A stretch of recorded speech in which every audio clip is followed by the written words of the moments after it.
لقد كفر الذين قالوا إن الله ثالث ثلاثة وما من إله إلا إله واحد وإن لم ينتهوا عما يقولون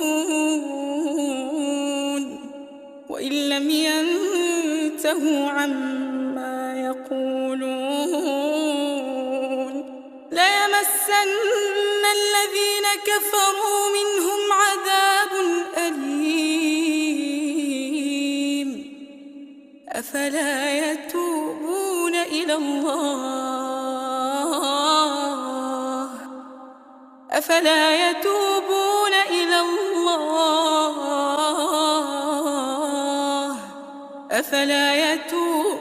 إلى الله